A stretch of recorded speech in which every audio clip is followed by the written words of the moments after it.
그래서, 그리고, 이하 맨 마지막 장이 곤달풍 제20까지 11분 반이 유통분이란다. 이렇게 분반하는 방식은 법문이 법화의기의 해석을 이어받은 것이다. 여기서 법화경을 크게 나누고 이하의 내용을 경외유통을 목적으로 해설한 것으로 해석한다. 근데 여기서 지금부터 사신, 즉 네 가지의 내용에 대한 이야기를 하겠습니다. 앞에서 전공분을 마치고 유통분에 해당하는 이 17장에서는 공덕의 설치를 통하여서 후세의 네 가지의 믿음이라고 하는 법화경의 수용 덕목이 서려져 있다고 전태대사는 법화문구에서 말하고 있다. 이번에 참 좋은 것이 발견됐어요. 앞으로 백년사가 자꾸 발달할 것 같은데,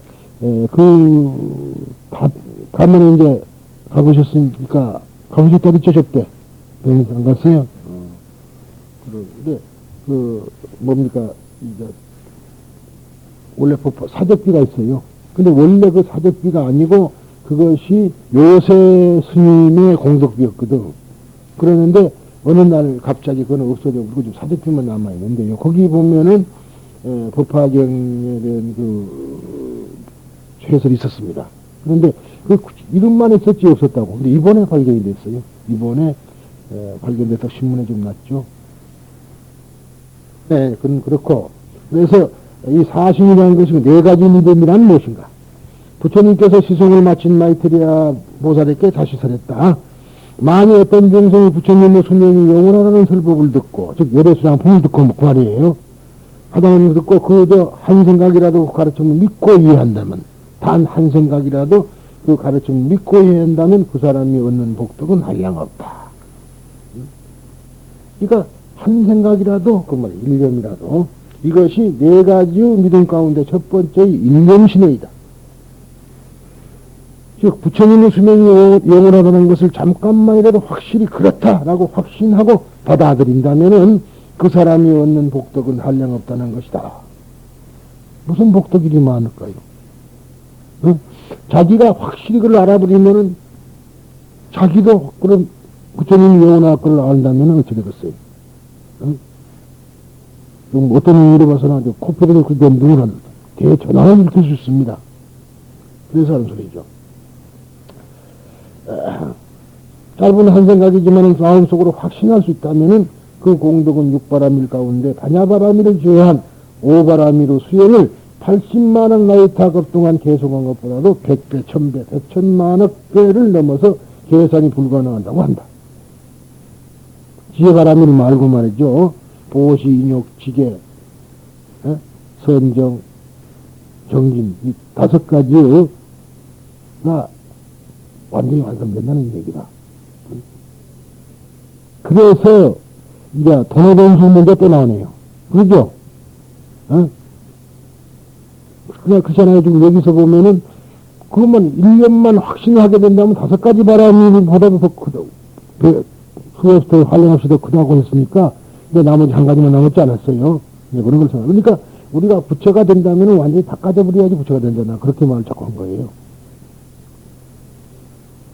예, 이것이 네 가지 말하자면은 그러니까 그래서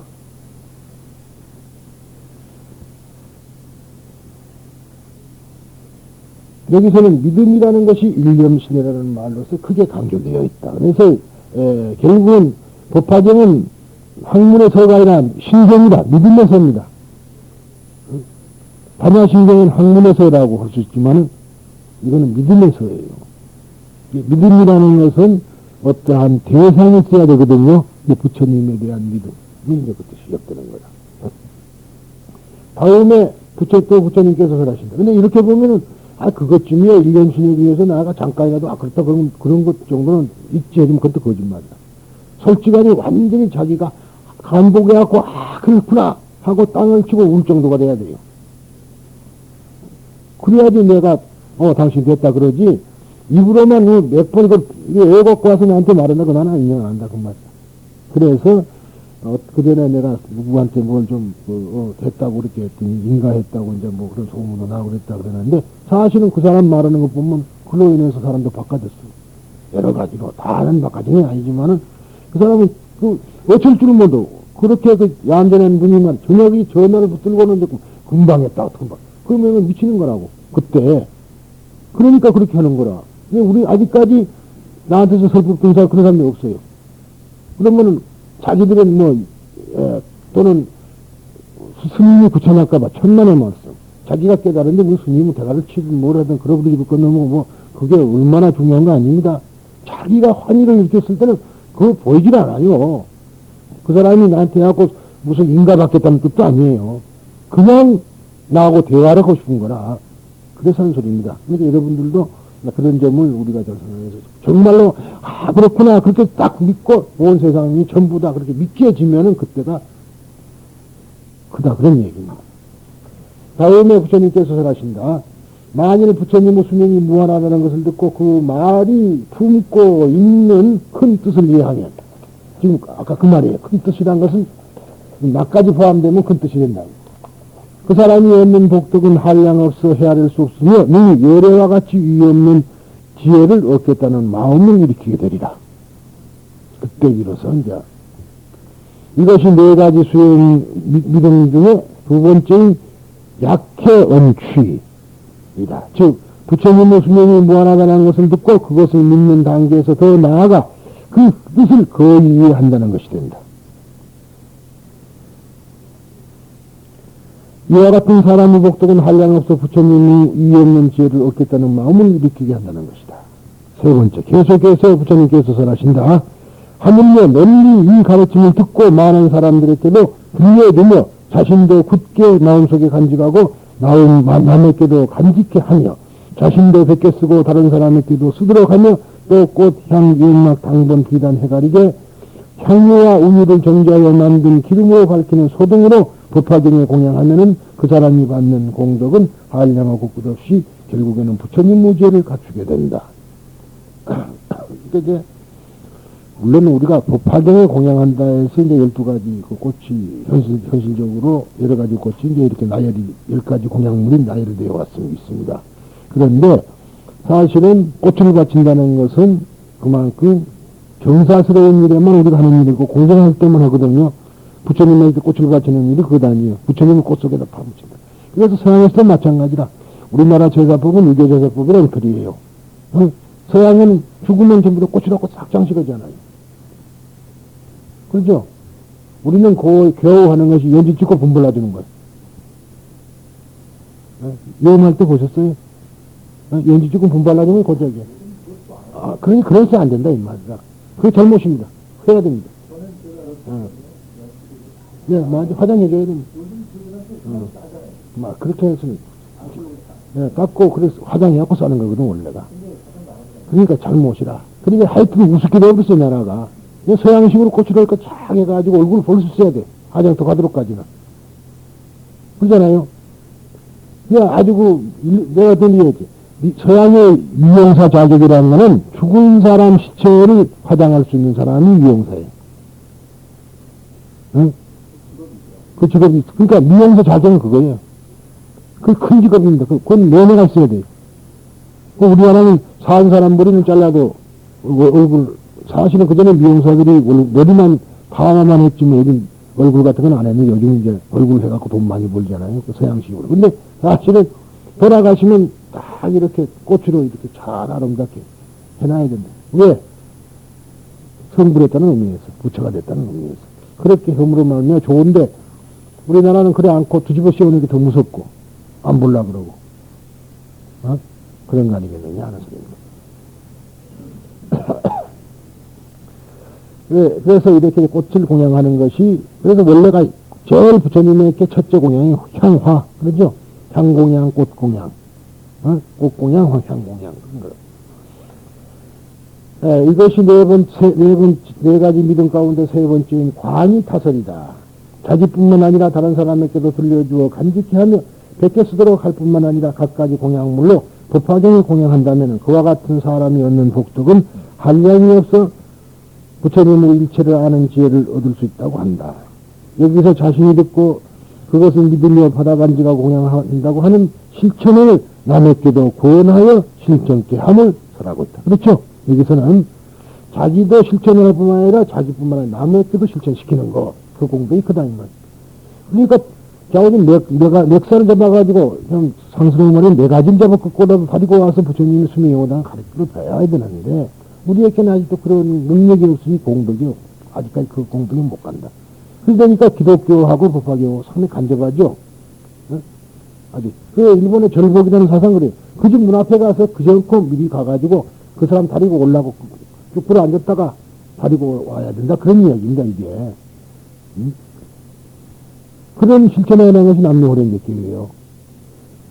그러니까 좋은 점은 좋은 거이고 나쁜 점은 나쁜 거다. 이 남녀호랭객에서 그냥 이 말하는 소위 45품 중에 이 제 세 번째 해당하는 그러한 소위 말하자면은 광의타설을 실천하는 겁니다. 그 공덕을. 그러니까 그러면은 자기도 공덕이 있고 남도 공덕이 있으니까. 계속해서 이제 부처님께서 설하시는데, 만일 소질이 훌륭한 남녀가 나의 수명이 무한하다는 말을 듣고 깊이 마음속에 믿고 이해하면은 그 사람들은 내가 항상 영축산에 있으면서 보살대중이나 많은 성문대중에 이렇게 둘러싸여 설법하고 있는 것을 볼 수 있다.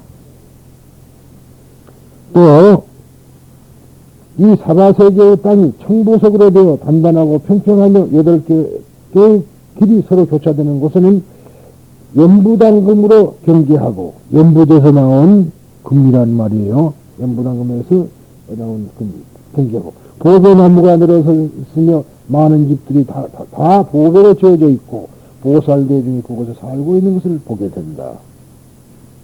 그러니까 있으면서 기사굴선에 있으면서 대중이나 많은 사람들이 이렇게 둘러싸여 설법하고 있는 것을 볼 수 있다. 그랬단 말이죠. 그뿐만 아니라 또 이 사바세계가 연부당금으로 되어 있다. 그런 얘기다. 아름답게 볼 수 있다. 그러니까 이런 규절에서 이제 다음에 나오는 관무량수경 같은 데 보면은 이런 규절이 바로 인용이 되면서 극락세계가 이야기가 된다. 그런 이야기예요. 그러니까 지금 여기 어디서 이 법화경에 우리가 몰라서 그렇지 이제 어떤 사람들은 내용도 모르고 하는 사람이 많습니다만은 제사 지낼 때 수량품을 하면서 이제 그 아차토와는 그렇게 해요. 거기서부터 시작하는데 그 왜 그러냐면 이 아차토와는 깨친 사람들만 알 수 있는 세계, 즉 극락의 세계거든. 천인상 중만 원림계단각 종종보장한 보수다가 그렇게 읊고 있다 이렇게 해서. 그러니까 극락을 읊어줌으로 기회줌으로 말미암아 이 말하자면 죽은 영혼이 극락을 왕생하라는 그 얘기야. 그게 그 위치도 모르고 그냥 좋다니까 좋은 게 아니고 그런 뜻입니다. 이제. 그래서 지금 이것이 네 가지 믿음 가운데 네 번째인 심신관성이다. 본다 이 말이야. 볼 수 있다. 봐야 된다. 이게 깨쳤다는 얘기가 되잖아요. 아까 말한 대로 깨쳐가지고 본다 이 말이지. 그러니까 특히나 선남자 선녀인은 그 부처님의 수명이 영원하다는 걸 듣고 이것을 마음속에 이해한다면 그 사람들은 내가 항상 영축산에 있으면서 보살대중이나 많은 성문이렇게 둘러싸여 설법하고 있는 걸 볼 수 있다. 결국은 믿어봐라 이 말이야. 믿고 완전히 믿어서 깨치고 나면은 부처를 볼 수 있다 그랬죠. 수량품과 상당히 연관이 되어 있다 이 말이야. 그냥 볼 수 있다. 그렇다고 해서 또 근데 그전에는 그런 사람도 있대요. 이렇게 설법으로 나면은 이런 말 안 하고는 이제 주일 안 시키면은 자기가 깨친 뭐 하는 것처럼 스님 나는 볼 수 있습니다. 그런 사람이 있어. 뭘 보는지 안 보는지 모르겠지만 그건 거의 거짓말이다. 그건 쉽게 보는 게 아니란 말이에요. 깨치면은 볼 수 있다. 그런 얘기를 했어요. 그리고 이 사바세계도 깨친 사람만이 말이냐면 그 청보석, 유리라 그러니까 지금 가라스가 아니라 청보석입니다. 사파이아예요, 사파이아. 로 이제 깔려 있고, 그 다음에 평평하고, 평평하다는 것은 우리의 마음을 말한 거거든요. 마음의 세계가 청보석 같이 맑고 투명하고 깨끗하니까 청정하고 평평하다. 그 뭐예요? 울퉁불퉁하면 시대요. 마음이 울퉁불퉁하면 번뇌가 일어나는 거 아니요? 응? 번뇌가 일어나거든. 근데 이것은 평평하다. 그 말이에요. 그리고, 길이 서로 교차되는 곳에는 이렇게 되어 있다. 팔교도라 그럽니다. 8가지로 이렇게 교차됐다. 그런 얘기를 하는데, 거기는 가지런히 나무가 늘어섰고, 그 속에 집들은 전부 다 아름답게 꾸며져 있고 그 속에는 보살만이 살고 있다. 중생은 없더라. 그러니까 너무 이미 그대들의 마음은 보살이 됐더라. 그 소리 아닙니까? 응? 보살만이 살고 있더라. 그걸 보는 사람은 이게 내가 하는 말이 돼지는 돼지를 보고 사람은 사람을 본다 이거야. 자기가 어떤 기준을 가졌느냐에 따라서 상대방을 볼 수 있는 것이다. 이런 소리가 되겠습니다. 이 현실의 사바세계를 마치 지상의 파라다이스처럼 볼 수 있다고 한다. 앞장의 열화수량품에서도 자기의 몸과 목숨도 아끼지 않고 일심으로 부처님을 구하는 사람에게는 부처님은 항상 영축산의 그 모습을 나타내신다라고 설하고 있다. 여기서는 그것이 마음속 깊이 열애수량품 법문을 믿고 그것을 확신함에 의해서 가능하다고 설한다. 이상 네 가지의 믿음의 첫 번째부터 네 번째까지를 보면은 모두가 믿음으로서 일관되어 있다. 믿음으로 시작되어 믿음으로 끝났다고 말해도 된다. 통상적인 상식적 이해로는 인하프 인멸이 가까운 서가문이구리 사실은 아득한 옛날로부터 영원한 생명을 유지하여 현재 이루고 도저히 미래에도 계속 살아갈 것이라고 하는 것은 조리에 맞지 않으며 도저히 이해하기가 불가능한 일이다. 그러나 경전에서는 이것을 우선 믿어라라고 말한다. 믿는 것에서 모든 것이 시작되고 다시 믿음을 깊게 하여 철저해지면은 믿음의 결과로서 부처님을 그리고 이 세상의 낙원을 볼 수 있다고 말하고 있다. 그렇죠? 믿음으로 인해서 낙원을 이 세상에 볼 수가 있고 서가모니를 볼 수 있는 것이지 믿음이 빠지면 절대로 안 된다. 이상 말고 어떠한 이해력을 가지고 부처님을 이해한다면 불가능하다는 일. 그래서 이제 명부득 상부득이라든가 그렇잖아요. 소소영영하여 받고 신령스러워서 이름 붙일 수도 없고 둥글고 밝은 얘기뿐이 안 되는 거라. 그래서 말하자면은 차일물하니 여기 한 물건이 있으니 그렇게 이제 이야기가 된 거죠. 그래서 그런데 거기다가 이제 그 고분 미성전에 이런 상이라. 예, 부처님 나시기 전에도 전에부터 큰 둥근 상이 모습이 있었으니 그래서 이제 원불교성이 아니에요. 이게 양종교 그래서 넣고 있다고 그런 뜻이라고만 아시면 되겠습니다. 그래서요. 모든 경전은 믿음을 기반으로 하여 성립되고 있으나 그 중에서도 이 법화경은 믿음에 의해서 비로소 들어갈 수 있는 세계이다.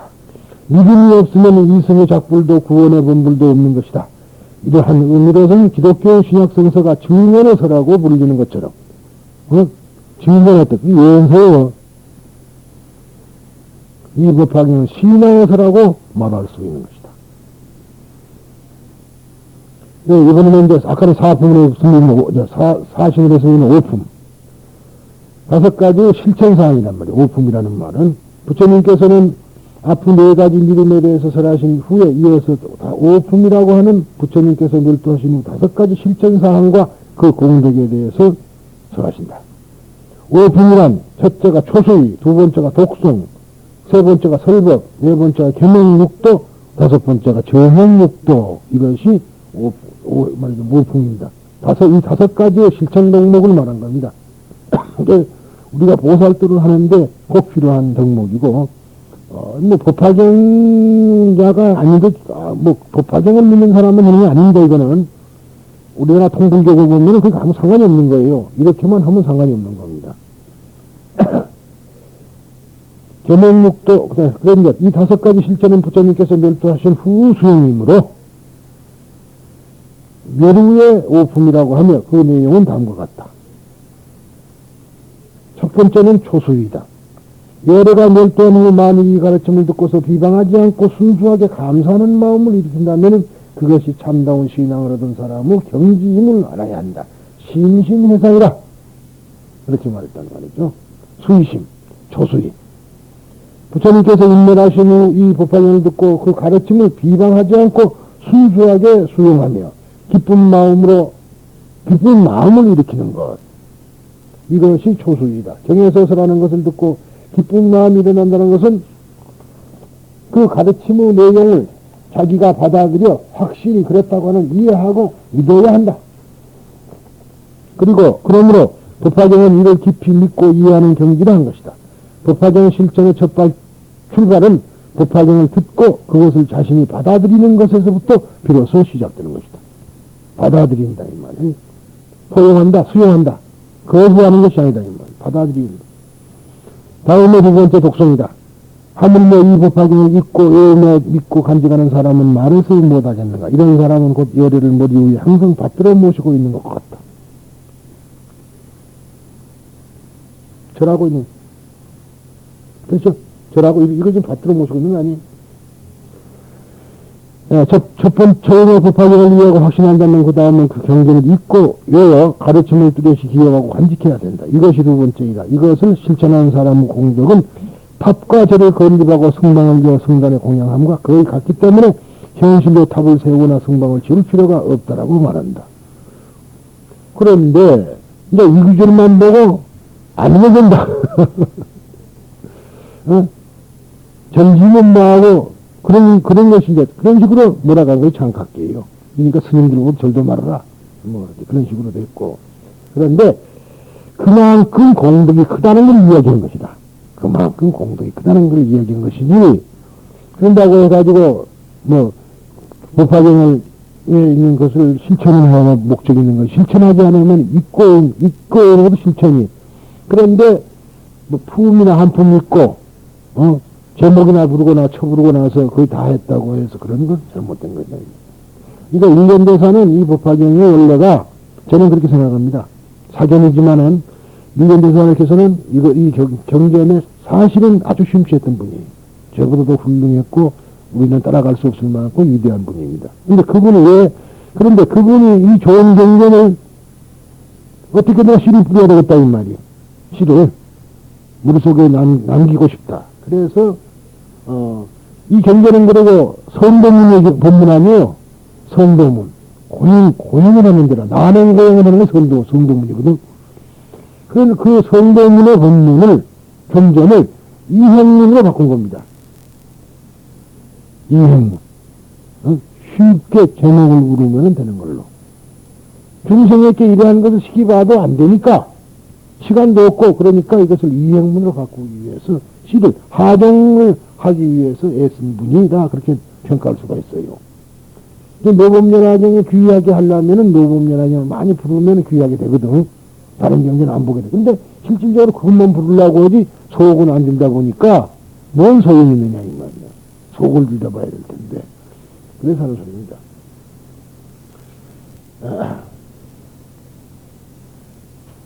그래서 경전을 독송하고 그것을 마음속에 들으시 간직했다면 이번에는 그것을 자신뿐만 아니라 남에게도 시켜 베껴 쓰도록 하고 또 다른 사람에게도 설법한다. 이것이 세 번째 설법이며 자신의 실천 수행과 동시에 또한 다른 사람을 통한 수행을 하는 것이다. 또 이 실천 수행의 공덕은 앞으로 독송의 공덕보다 더욱 커서 32가지의 전당의 근옥지가 8따라 나무가 있는 갖가지 시설을 완전히 갖춘 절을 짓는 것과 같은 공덕이 있다고 말한다. 그러니까 이거 지금 꽂아먹었습니다. 앞에 3번 다음의 설법이다. 만일에 열애가 멸도한 후에 이 경전을 듣고 받아들여 간직하며 혹은 자기도 쓰고 남을 시켜 쓰도록 하는 사람이 있다면 곧 이 사람은 성방을 세우되 이로써 지금 나와 비구성을 공양한 것 같다. 그렇기 때문에 내가 말하기를 열애가 멸도한 후에 만일 이 가르침을 받아들여 간직하고 읽고 외우며 다른 사람을 위해 실천하고 혹은 자신이 쓰거나 다른 사람을 시켜 쓰게 한 이 경전에 공양하는 탑과제를 세우거나 성당을 지어 스승님을 공양하지 않아도 무방하다. 그렇다. 그만큼 무방하리만큼 크다. 공덕이 크다는 말한 것이지 그 자체가 불량을 아니라는 것은 마찬가지입니다. 그러니까 이것은 결국 남을 실천 수행하게 하는 것, 수행을 하게끔 하는데 공덕이 있다는 소리란 거죠. 그 다음에 네 번째가 이제 우리가 겸행육도, 다섯 번째가 이제 정행육도 그렇습니다만 겸행육도는 뭔가? 육도라는 육바라미를 말합니다. 육바라미의 수행을 겸하여 행하는 것을 말함으로 이렇게 이름한 것이다. 하물며 이 가르침을 간직하고 겸하여 보시, 지계, 인욕, 정진, 일심, 지혜를 행한다면 그 덕은 가장 높아 무량무변할 것이다. 근데 이제 이렇게 이 그러면 이거 무엇을 말하냐? 법화경을 첫째가 그렇죠. 영원한 부처님의 수명을 믿는 거죠. 어? 그리고 거기에 감사한다, 이 말. 그 조수이라. 그것도 시작된 거라. 응? 그래서, 그러고 나면은, 그러면서 동시에, 여기 보시지계인욕, 정진이 바로 일심 아니에요. 정진, 지혜를 한다면은, 그 덕은 가장 높아서 무변할 것이다. 환란 없을 것이다. 법화경을 믿어 간직하고 보살의 수행으로서 육바라밀을 실천하는 것. 즉, 앞으로 네 가지 믿음 가운데 일념신이라는 법화경을 잠깐만이라도 믿고 이해하면 오바라밀을 실천받아도 그 공덕은 매우 크지만 반야바라밀은 제외한다고 했다. 그런데 여기서는 그 반야바라밀을 더한 육바라밀 수행을 말한다. 끝으로 경행육도라는 뭔가, 아까는 겸행육도입니다. 이는 겸행육도보다 더 한 걸음 더 나아가 오정법사의 수지, 독성, 해설, 수사를 실천하면서 육바라밀의 수행을 중심으로 실천해 정진하는 것을 말한다. 그러니까 정행육도라는 것은 어디까지나 수지, 독성, 해설, 서사를 실천하면서 육바라밀 동시에 수행의 중심을 삼아야 하는 것입니다.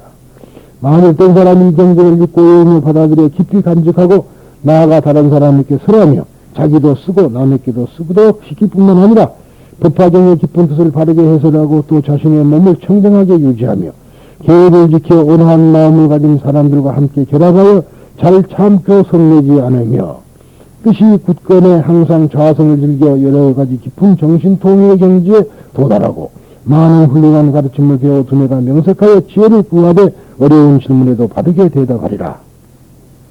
이와 같이 법화경을 실천하고 정진하는 사람은 이미 부처님의 깨달음에 도달하려는 사람이라고 선한다. 이상이 멸의의 오품인데 이것은 부처님께서 멸두하신 후 부처님의 뒤를 이어 법화경을 수지하고 널리 펴는 실천 수행을 그 수행 결과로 얻어지는 공덕을 바탕으로 하여 선한 것이다. 그런데 여기까지 말한 사신과 오품은 법화경의 실천 이론을 선한 것으로서 중국의 천태에서는 이것을 보살의 수행 단계에 적용시켰다. 천태에서는 이 수행 단계에서 십신, 십주, 십행, 십회양, 십지, 등강, 노각의 52위를 설을 채용하고 있다. 즉, 이건 화엄경의 설이죠. 그런데 이 52위의 경의 첫머리에서 설한 12가지의 득익을 배당하고 지금의 사신과 오품 즉 이취에서부터 구경측까지 육주기 가운데 자리 잡혀하고 있다. 오품을 관행직의 자리에 사신을 상사직의 자리에 배당하고 있다. 또 참고로 일본의 니치렌 스님도 이 법화경의 실천에 착안하여 사신 오품초를 저술하고 있다. 이 분별공덕 부문 내용에 대해서 이것을 상식적으로 보아야 할 것이 없다고 하는 학자도 있지만은 법화경이 단순한 사상을 설하는 글이 아니라 오히려 믿음의 기반을 둔 신앙의 글이라는 것을 생각하면은 이 분별공덕 부문 내용은 법화경에 있어서는 매우 중요한 것이라고 아니할 수 없다. 여기까지가 분별공덕 부문이었습니다. 그러니까 우리가 뭐니 해도 법화경을 일방적으로 법화경을 믿으라는 건 아니라는 걸 우리가 알 수가 있고 그렇잖아요. 그런 확신하에서 정행 육도, 겸행육도 그렇죠. 이 육도를 빠질 수가 없는 거라. 근데 이것을 그냥 그러니까 그냥 육도를 하는 것도 좋죠. 육바람이 하는 것도 좋지만은 그러지 않고 육바람이 이전에 버리심을 내야겠고 그 버리심을 내기 전에는 부처님의 수명이 영원하다는 것을 자기가 알아야 된다는 얘기입니다. 그렇지 않겠어요? 그렇지 않으면은 무엇이가 감사로 변하지 않아. 아상으로 변한다 이 말이야. 무슨 말씀인지 아시죠? 그래서 하는데 무엇이가 아상으로 변하면 안 된다. 그래서 무주상보시가 되려면은 무조건 무주상보시라고만 그렇게 금강경에서는 말하는데 그 금강경을 보충한 겁니다. 무슨 말인지 아시겠죠? 금강경을 보충한 거라. 금강경에 없는 쪽을 빈 쪽을 지금 보충해서 말한 거라. 그러니까 무조건 무주상이다 그러니까 그 어디도 그냥 없이 그냥 무주상을 하려니보다는 굳게 부처님을 믿는 마음, 기쁜 마음으로 보시를 하는 그러한 수의의 정신이 있어야 된다는 것을 여기서 지금 얘기를 하고 있어요.